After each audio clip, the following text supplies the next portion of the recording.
Salam Bapak Ibu yang dikasihi Tuhan, ketemu lagi kita di ibadah kita pada siang hari ini. Ibadah yang kita laksanakan setiap hari Sabtu. Biarlah ibadah kita selalu mendatangkan kebaikan buat kita, karena kita perlu dan butuh firman Tuhan di dalam kehidupan kita. Biarlah kita belajar firman Tuhan pada siang hari ini. Namun sebelum firman Tuhan ini disampaikan, mari kita sama-sama berdoa.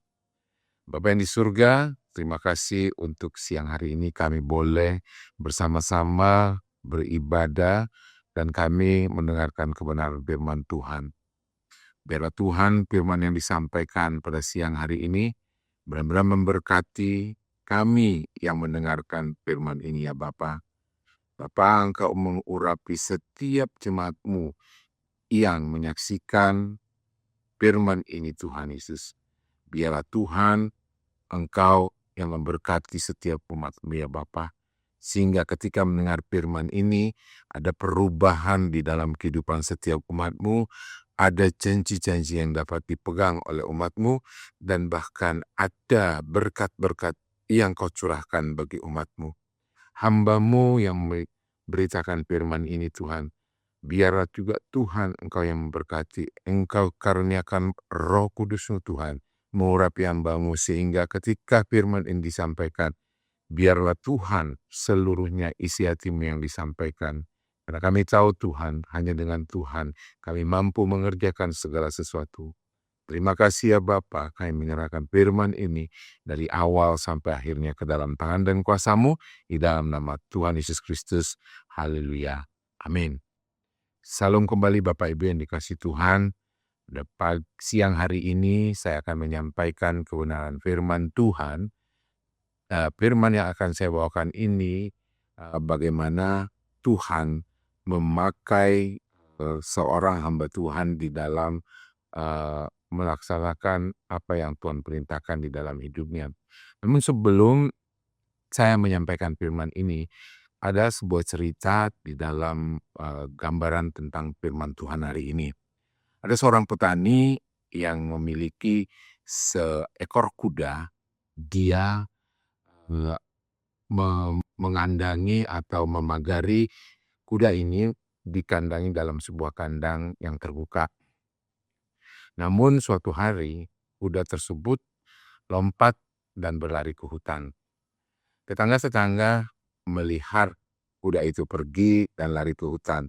Dan tetangga-tetangga mengatakan kepada si pemilik kuda atau si petani tersebut, tetangga mengatakan, "Malang sekali nasibmu." Lalu petani ini menjawab, "Mungkin ya, mungkin tidak." Namun beberapa hari kemudian, kuda itu kembali lagi datang kepada sang petani. Namun dia membawa beberapa ekor kuda liar. Lalu tetangga mengatakan lagi kepada petani tersebut, "Beruntung sekali nasibmu." Lalu petani menjawab, "Mungkin iya, mungkin tidak." Nah, suatu hari berikutnya, petani ini mempunyai anak, lalu dia melatih satu ekor kuda liar. Namun ketika dia melatih kuda liar tersebut, dia tunggangi untuk melatih supaya kuda liar itu menjadi jinak. Anak itu terjatuh dan kakinya patah. Lalu tetangga mengatakan, "Wah, ini benar-benar malapetaka." Si petani menjawab lagi, "Mungkin iya, mungkin tidak." Suatu hari, keesokan harinya lagi, tentara-tentara datang untuk merekrut pemuda-pemuda ke desa mereka untuk direkrut latihan sebagai tentara. Namun anak petani ini karena kakinya patah, dia tidak ikut untuk latihan. Bapak Ibu yang dikasihi Tuhan, terkadang banyak hal di dalam kehidupan kita ini mungkin itu suatu hal yang kurang beruntung bagi kita. Tetapi di balik keadaan itu bisa menjadi sebuah keuntungan. Kadang ada seseorang yang mengalami sakit penyakit. Mungkin itu merupakan suatu kemalangan buat beberapa orang. Tetapi di balik penyakit tersebut ada sesuatu hal yang akan Tuhan nyatakan keberuntungan. Mungkin juga ada orang yang dipecat dari pekerjaan. Mungkin orang berkata, wah malang sekali nasibmu. Tetapi seperti petani tadi, mungkin dia mungkin tidak. Tetapi di balik itu semua, bisa jadi nanti ada pekerjaan-pekerjaan yang lebih baik lagi yang akan diterimanya. Nah, seringkali dalam kehidupan kita seperti itu Bapak Ibu. Nah, dari gambaran yang saya berikan tadi, kita akan belajar firman Tuhan pada siang hari ini yang saya ambil dari kitab Ester pasal 6 ayat 1 sampai 14. Saya beri judul firman Tuhan ini adalah ketika Tuhan membalikkan keadaan. Mari Bapak Ibu kita sama-sama membuka firman Tuhan yang tertulis di Ester pasalnya yang ke-6 ayat 1 sampai yang ke-14. Judul di perikopnya Mordekai dihormati. Pada malam itu juga raja tidak dapat tidur. Maka bertitahlah Baginda membawa kitab pencatatan sejarah. Lalu dibacakan di hadapan raja. Dan di situ didapati suatu catatan tentang Mordekai yang pernah memberitahukan bahwa Bitan dan Teres, dua orang sida-sida raja yang termasuk golongan penjaga pintu, telah berikhtiar membunuh Raja Ahasiweros. Maka bertanyalah raja, kehormatan dan kebesaran apakah yang dianugerahkan kepada Mordekai oleh sebab perkara itu? Jawab para biduanda raja yang bertugas pada Baginda, kepadanya tidak dianugerahkan suatu apapun. Maka bertanyalah raja, siapakah itu yang ada di pelataran? Pada waktu itu Haman baru datang di pelataran luar ke istana raja untuk memberitahukan kepada Baginda bahwa ia hendak menyulakan Mordekai pada tiang yang sudah didirikannya untuk dia.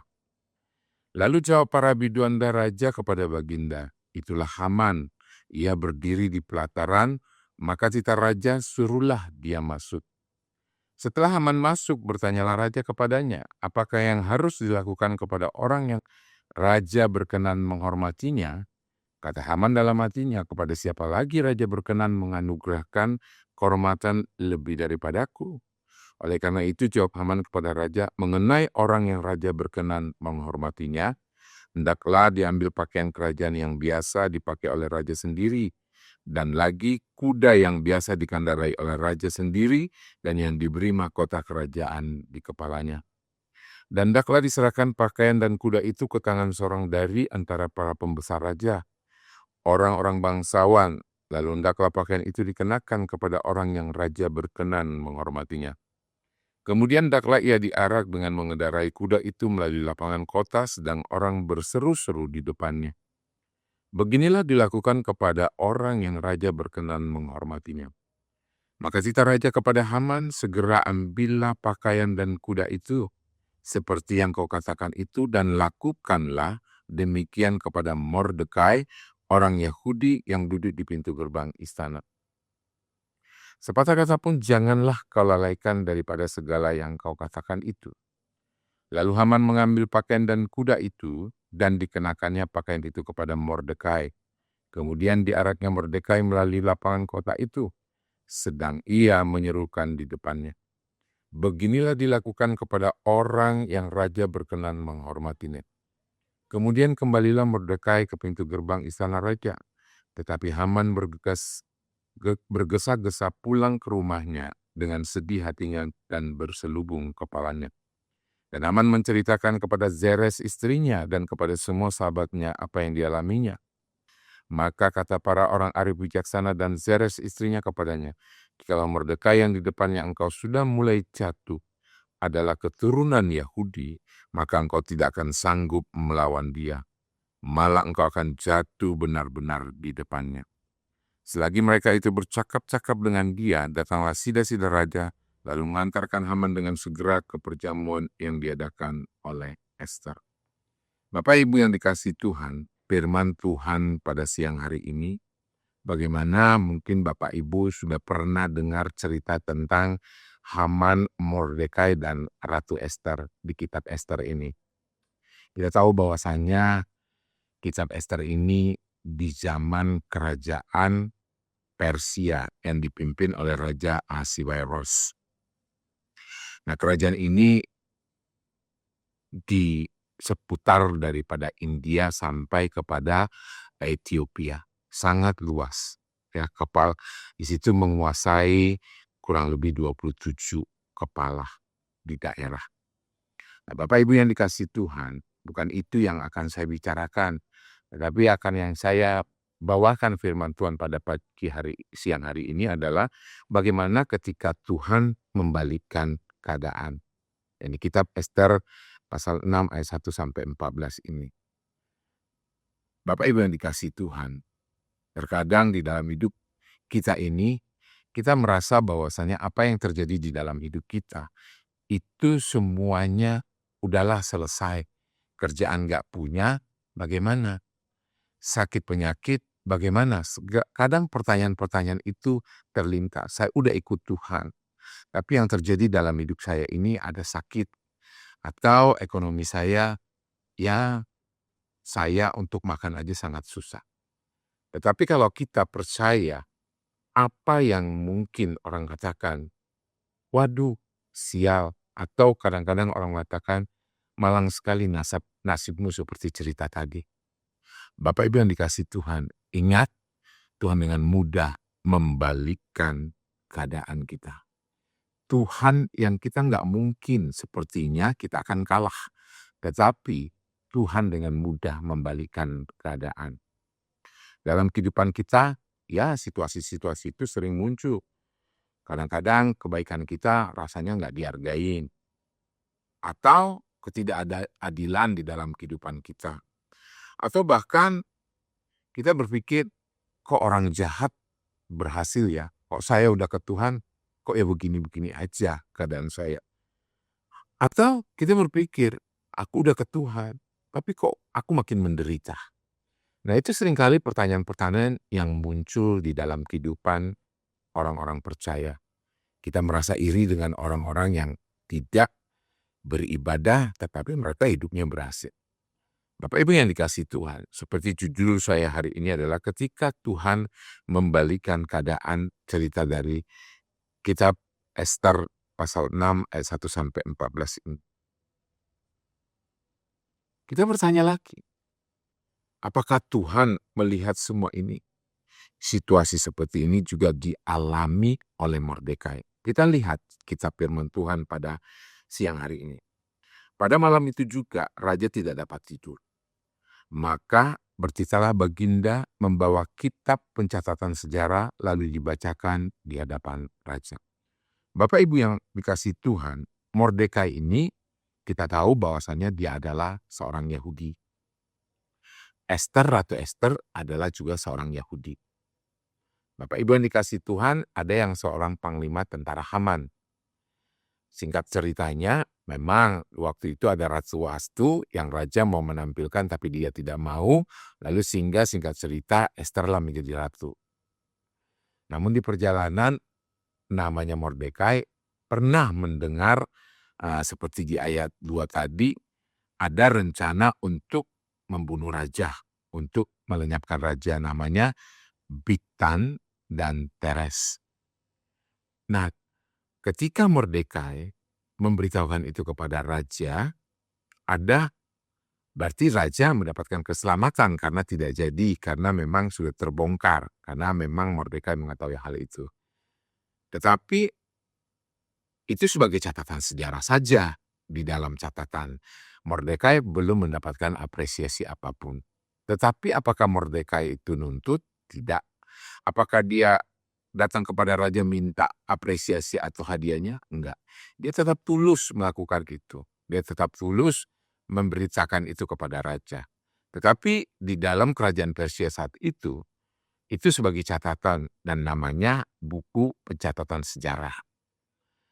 Nah, sebelum kisah ini terjadi di pasal 6 ini terjadi, Haman berniat untuk memusnahkan orang-orang Yahudi saat itu. Apalagi Ratu Ester juga saat menjadi ratu dia memang tidak berterus terang bahwasanya dia adalah orang Yahudi. Tetapi Mordekai tahu dan sampai meraung-raung bahwasanya nanti bangsanya akan dimusnahkan. Itu rencana jahat dari Haman. Nah, ketika itu terjadi, lalu dia beritahukan kepada Ratu Ester. Ratu Ester mengadakan, singkat cerita mengadakan kesepakatan untuk semua orang Yahudi supaya berdoa, berpuasa selama 3 hari 3 malam. Nah, itu mereka lakukan. Bapak Ibu yang dikasihi Tuhan, saya melihat betapa mereka mengandalkan sesuatu karena mereka akan mengalami yang buruk dalam hidup mereka. Mereka ambil keputusan untuk semuanya berpuasa dan berdoa. Nah, ketika itu Tuhan timbul belas kasih-Nya sehingga saat di pasal 6 ini terjadi, raja malam itu katanya raja tidak dapat tidur. Nah, disinilah kerja Tuhan terjadi. Raja nggak bisa tidur sehingga dia pengen buka-buka uh, sebuah kitab. Dia katakan, maka dia bertitahlah baginda raja membawanya kitab. Dia bilang membawa kitab pencatatan sejarah lalu dibacakan di hadapan raja. Dan sampai nggak bisa tidur Bapak Ibu. Kalau Tuhan udah bekerja, apa yang mau dia lakukan kepada kebaikan kepada kita, sampai orang yang bukan sebangsanya, raja tentunya bukan sebangsanya, tetapi Tuhan bisa membuat dia nggak bisa tidur, sehingga dia buka catatan-catatan. Lalu dia buka catatan itu, dia lihatlah di situ catatan tentang Mordekai. Dikatakan, dan di situ didapati suatu catatan tentang Mordekai di ayat 2 yang pernah memberitahukan bahwa Bigtan dan Teres, 2 orang sida-sida raja yang termasuk golongan penjaga pintu, telah berikhtiar membunuh Raja Ahasweros. Nah, jadi raja ingat, oh, si Mordekai sudah pernah menginformasikan bahwasanya saya telah dibunuh oleh si Bigtan dan Teres tadi. Nah, dia belum mengasih penghargaan. Nah, disinilah Tuhan membalikan keadaan, ya. Dia nggak bisa tidur, dia nggak bisa melakukan apapun sehingga dia tergerak untuk membuka kitab, ya, membuka kitab pencatatan sejarah tadi. Nah, itu hal yang sederhana Bapak Ibu. Tuhan bisa lakukan hal sederhana, sepertinya sepertinya sebuah kebetulan saja dia buka buku pencatatan sejarah. Tapi saya percaya hal yang sederhana itu Tuhan membalikan semuanya itu. Tuhan bisa lakukan apapun. Terkadang kita nggak pernah tahu bahwasanya hal-hal yang sederhana yang bisa Tuhan kerjakan di dalam kehidupan kita. Terkadang bukan harus hal-hal yang besar. Hal-hal yang kecil pun Tuhan bisa pakai untuk melakukan segala apa yang menjadi, kalau saya katakan, yang Tuhan mau nyatakan dalam hidup kita.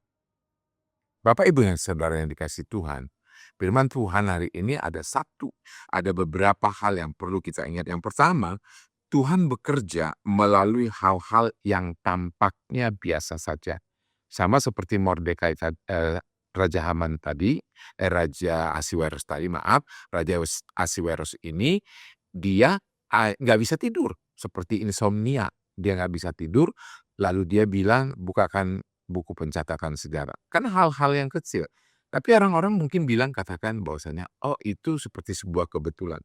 Tidak, Tuhan bisa bekerja melalui hal-hal yang tampaknya biasa saja. Dikatakan di ayat itu, pada malam itu juga raja tidak dapat tidur. Maka bersitalah baginda membawa kitab pencatatan sejarah lalu dibacakan di hadapan raja. Nah, Bapak Ibu yang dikasihi Tuhan, kisah Mordekai yang menyelamatkan raja. Dalam Alkitab sering kita melihat Tuhan bekerja melalui hal-hal yang sederhana. Seperti Yusuf, dia bekerja lewat mimpi. Mungkin lewat perjalanan, ya. Bapak Ibu sedang melakukan perjalanan, tiba-tiba Bapak Ibu menemukan sesuatu atau Bapak Ibu ketemu dengan seseorang. Lewat ketemunya itu Bapak mengalami sesuatu, Bapak Ibu mengalami sesuatu hal, dan pesan Tuhan lewat orang-orang yang perjalanan dengan kita. Atau mungkin saja hal-hal kecil dalam percakapan di gereja atau di tempat pekerjaan. Terkadang perkataan itu membuat kita ada sesuatu hal yang membuat kita itu, oh sepertinya ini membuat saya menjadi refleksi buat diri saya. Atau kita pertemuan-pertemuan yang kadang-kadang nggak terencanakan. Nah ini bisa saja terjadi. Tuhan bekerja melalui hal-hal yang mungkin sepertinya biasa saja. Tidak harus kita mendengarkan khotbah, tidak harus kita mendapatkan nubuatan atau mendapatkan apapun itu. Tapi bisa bekerja lewat apapun. Saat tidur aja kita bisa dapat lewat mimpi. Dalam Ester 6 ini tidak ada mukjizat yang besar. Tapi Tuhan bekerja di balik peristiwa yang biasa. Apa yang kita anggap kebetulan, seringkali itu malah adalah pemeliharaan Tuhan. Jangan kita pernah berpikir Tuhan hanya bekerja melalui mukjizat yang besar. Tuhan juga bisa bekerja melalui pertemuan biasa tadi, percakapan sederhana, keputusan-keputusan kecil, bahkan seperti Raja Mordekai, malam dibuat dia nggak bisa tidur.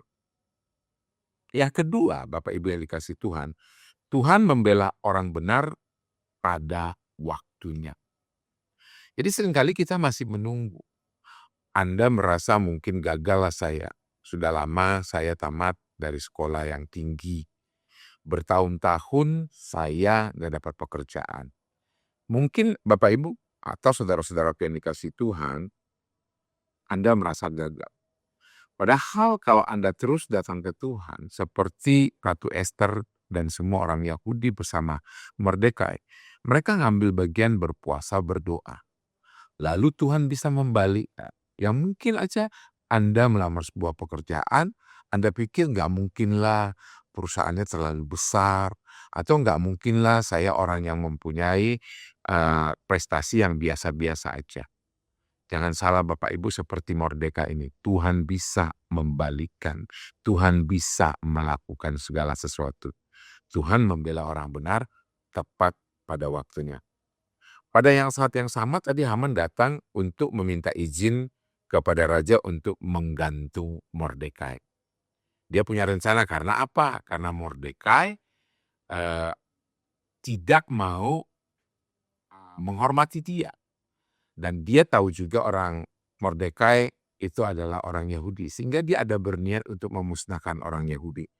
Lalu dia merancangkan di ayat-ayat berikutnya katanya, di situ dapat ayat 3, maka bertanyalah raja, kehormatan dan kebesaran apakah? Nah di sini raja ketika melihat catatan sejarah itu Mordekai belum diberikan sebuah apresiasi, lalu raja bertanyalah raja, kehormatan dan kebesaran apakah yang dianugerahkan kepada Mordekai oleh sebab perkara itu? Jawab Barabiduanda, raja yang bertugas pada baginda, kepadanya tidak dianugerahkan suatu apapun. Nah dia pikir dikatakan, waktu raja membuka catatan sejarah, ternyata dia punya prestasi tapi belum mendapatkan apresiasi. Nah disitulah Tuhan bekerja lewat Raja Ahasveros. Maka bertanyalah raja di ayat 4, siapakah itu yang ada di pelataran? Pada waktu itu Haman baru datang. Nah disinilah saat itu Haman yang datang. Lalu dikatakan, pada waktu itu Haman baru datang di pelataran luar istana raja untuk memberitahukan kepada baginda bahwa ia hendak menyulahkan Mordekai pada tiang yang sudah didirikan untuk dia. Jadi Haman sudah membuat palang atau penyalipan tempat untuk menyulahkan. Menyulahkan itu dia diikat lalu disalibkan, disulah. Lalu jawab para biduan dan raja kepada baginda, itulah Haman. Ia berdiri di pelataran, maka titah raja suruhlah dia masuk. Nah, di sini Haman merasa bahwasanya, oh aku ini disuruh masuk, mungkin pasti akulah yang akan diangkat raja, diberikan kehormatan oleh raja. Itu pikiran manusia. Terkadang kita merasa, oh kita dihormati, oh pasti aku dia kasih apresiasi ini, oh aku pasti dia kasih penghargaan ini. Nah itu sama seperti Haman. Setelah Haman masuk, bertanyalah raja kepadanya, apakah yang harus dilakukan?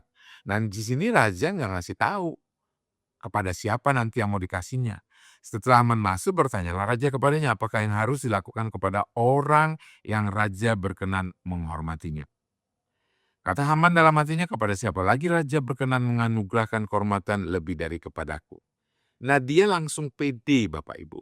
Pede sekali bahwasanya raja bertanya itu untuk dirinya. Saking pedenya. Nah, Bapak Ibu yang dikasih Tuhan, terkadang kita dalam kehidupan kita merasa terpilih, merasa diberi kehormatan, itu terlalu pede. Padahal belum tentu. Karena waktunya Tuhan pasti tepat. Nah, dikatakan lagi bahwasanya Aman tadi merasa percaya diri. Katakan apa yang harus dilakukan kepada orang yang ingin dihormati raja. Aman berpikir bahwa orang itu adalah dirinya sendiri. Karena kesombongannya ia menyarankan. Nah, dikatakan saking sombongnya Aman menyarankan apa yang kita lihat di ayat ini. Lalu jawab, setelah Haman masuk, bertanyalah raja kepadanya, apakah yang harus dilakukan kepada orang yang raja berkenan menghormatinya? Kata Haman dalam hatinya, kepada siapa lagi raja berkenan menganugerahkan kehormatan lebih dari kepadaku. Oleh karena itu jawab Haman kepada raja mengenai orang yang raja berkenan menghormatinya, hendaklah diambil pakaian kerajaan yang biasa dipakai oleh raja sendiri, dan lagi kuda yang biasa dikendarai oleh raja sendiri, dan yang diberi mahkota kerajaan di kepalanya. Nah, Bapak Ibu, ini belum tentu buat dia dari Raja Aswarusun. Tapi dia bertanya kepada Haman karena Haman yang datang ke pelataran. Lalu raja nanya sama Haman. Tapi Haman sepertinya pede banget bahwasanya itu untuk dia. Lalu dia mengasih saran bahwasanya, ya pakaikanlah raja, dia jubah raja. Buat dia naiki kuda raja. Lalu araklah dia di keliling kota. Apa jawab raja? Haman dengan pedenya, pikirnya untuk dia. Dia sarankan seperti itu. Namun jawab raja apa? Lakukanlah itu kepada Mordekai. Lakukan itu kepada Mordekai. Nah, dia shock pastinya. Ya kan? Terkadang kita itu pede. Ketika kita mau, akulah karena aku yang paling pintar. Akulah yang prestasi itu karena aku paling bisa. Jangan pede dulu. Karena seperti Haman ini, saking pedenya, dia merasa dirinya. Tapi yang dibilang raja apa? Lakukanlah itu kepada Mordekai. Shock nggak itu? Shock banget. Karena apa? Udah merasa dirinya, tapi orang lain yang terpilih. Oleh karena itu jawab Haman kepada raja, mengenai orang yang raja berkenan menghormatinya, hendaklah dia. Nah, dia kasih saran itu semua, lalu raja sendiri yang diberi mahkota kerajaan kepadanya. Dan hendaklah diserahkan pakaian dan kuda itu ke tangan seorang dari antara para pembesar raja, orang-orang bangsawan, lalu hendaklah pakaian itu dikenakan kepada orang yang raja berkenan menghormatinya. Kemudian hendaklah ia diarak dengan mengendarai kuda itu melalui lapangan kota sedang orang berseru-seru di depannya. Beginilah dilakukan kepada orang yang raja berkenan menghormatinya. Maka titah raja itu kepada Haman, segeralah ambil pakaian dan kuda itu. Nah, apa kata raja? Ambil kuda dan pakaian itu. Wah, ini kayaknya Haman itu langsung kayak senang banget, ini pasti aku yang disuruhnya ini, untuk aku ini. Dan lakukanlah demikian kepada Mordekai, orang Yahudi yang duduk di pintu gerbang istana. Sepatah kata pun janganlah kau lalaikan daripada segala yang kau katakan itu. Bapak Ibu yang dikasihi Tuhan, ini yang disebut Tuhan bisa membalikkan. Tuhan bisa segera membalikkan. Membalikkan yang keadaan tadi harusnya memang kalau secara turunan, secara pangkat di dalam istana tadi, Haman itu dia yang sepertinya diangkat. Tetapi sebenarnya terjadinya kebalikannya. Mordekai yang diberi penghormatan. Ini adalah pembalikan yang luar biasa. Orang yang ingin membunuh Mordekai justru harus menghormatinya di depan seluruh kota. Tuhan mampu membalikan keadaan dalam sekejap. Seperti Mazmur 75 ayat 7 berkata, Tuhanlah yang merendahkan dan Tuhanlah yang meninggikan. Seperti sebuah papan catur, manusia berpikir ia sedang mengatur langkahnya sendiri. Tapi pada akhirnya Tuhan adalah pemain utama yang menggerakkan seluruh permainan. Jadi bukan manusia, tetapi Tuhan. Jika saat ini kita sedang merasa diperlakukan gak adil, difitnah, diremehkan, Bapak Ibu yang dikasih Tuhan, jangan membalas kejahatan dengan kejahatan. Yang ketiga, Tuhan menggagalkan rencana orang jahat. Kalau kita datang kepada Tuhan, seperti Ratu Esther, para orang Yahudi, Mordekai, mereka datang kepada Tuhan. Tuhan menggagalkan apapun rencana orang jahat terhadap diri kita. Nah saat itu Haman pulang dengan sangat malu dan penasihatnya malah berkata, jika Mordekai itu orang Yahudi, engkau tidak akan menang melawan dia. Ini menunjukkan bahwa Tuhan sudah mulai membalikkan keadaan. Yang menarik adalah Haman datang ke istana untuk menghancurkan Mordekai. Tetapi justru keluar dari istana dengan kehancuran dirinya sendiri. Rencana jahat manusia tidak dapat mengalahkan rencana Tuhan. Amsal 19 ayat 21 berkata, banyaklah rancangan di hati manusia, tetapi keputusan Tuhanlah yang terlaksana. Seperti seseorang menggali lubang untuk menjatuhkan orang lain, seringkali justru ia sendiri yang jatuh ke dalam lubang itu. Sama seperti cerita ini, kita balik lagi, bahwasanya titah raja kepada Haman supaya Mordekai yang diberikan itu. Lalu Haman mengambil pakaian kuda itu, dikenakannya pakaian itu Mordekai, kemudian diaraknya Mordekai melalui lapangan kota itu, sedang ia menyerukan depannya, beginilah dilakukan kepada orang yang raja berkenan menghormati. Betapa terbalik banget Bapak Ibu. Betapa terbalik banget. Yang harusnya dia merasa itu, dirinya sendiri, tapi yang harusnya dia mau menyulahkan Mordekai, tapi akhirnya dia yang harus mengarat-arat Mordekai untuk dihormati orang. Haman menceritakan kepada Zeres istrinya dan kepada semua sahabatnya apa yang dialaminya. Nah perkataan istrinya tadi seperti yang saya katakan, kalau sudah orang Yahudi engkau tidak bisa melawan dia, itu menunjukkan bahwa Tuhan sudah mulai membalikkan keadaan.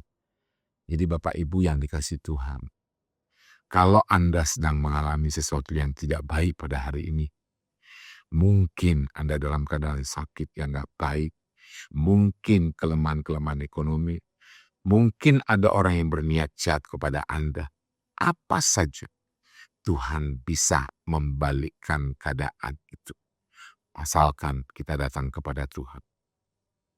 Di dalam Ester 6 mengajarkan kepada kita bahwa Tuhan bekerja melalui hal-hal yang sederhana.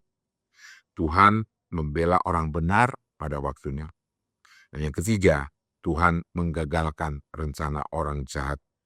Jika hati kita sedang merasa tidak dihargai, mengalami ketidakadilan, menunggu jawaban Tuhan, ingatlah Tuhan tidak pernah tidur. Ingat Bapak Ibu, Tuhan tidak pernah tidur. Walaupun Tuhan itu nggak terlihat bekerja, yang sedang mengatur segala sesuatu untuk mendatangkan kebaikan bagi kita. Untuk kebaikan Bapak Ibu, untuk kebaikan buat diri saya. Ketika Tuhan bekerja, keadaan bisa berubah dan sangat cepat. Ingat Bapak Ibu, kalau Tuhan sudah bekerja, dia bisa melakukannya dengan sangat cepat. Seperti cerita Haman, Mordekai, dan Raja Ahasweros.